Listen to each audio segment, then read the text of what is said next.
This is an early 1980s Gold Star that has come through. It needed some work. I'll get into that in a moment.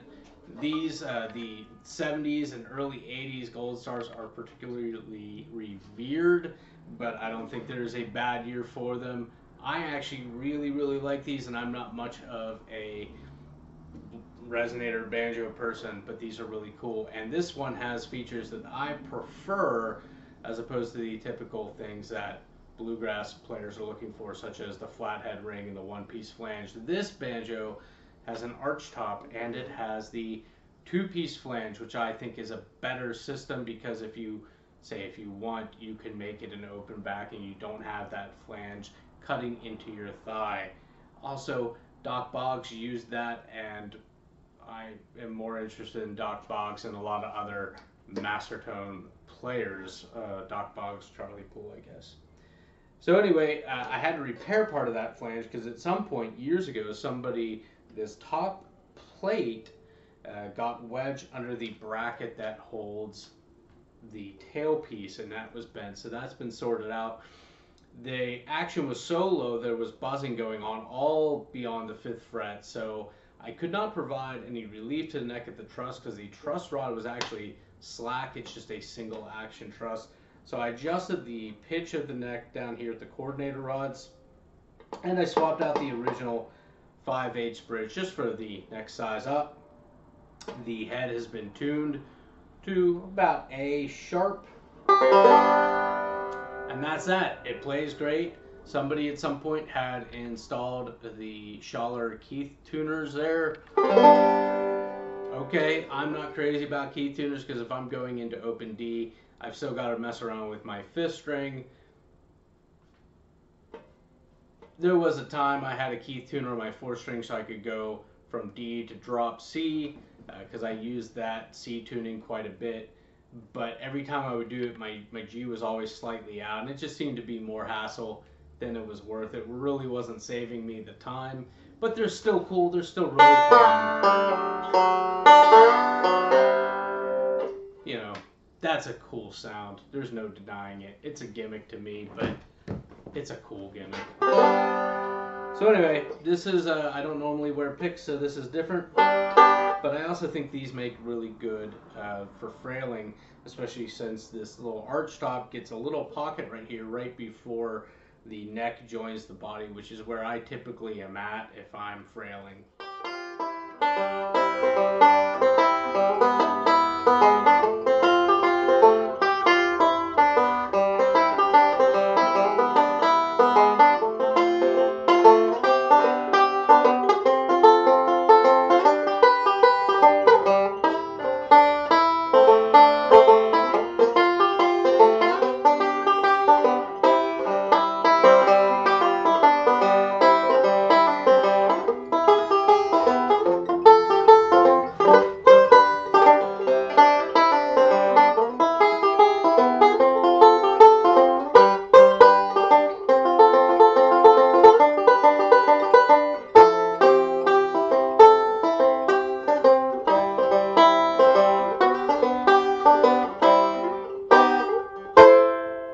Something like that.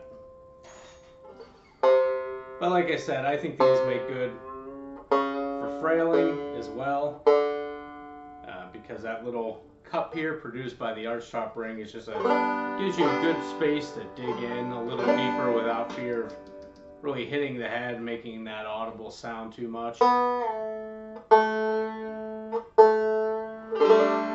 now I'm in D, G, using that Keith tuner. My B's been dropped down to about A, D, and then my fifth's at G. I use that tuning for things like Short Life of Trouble.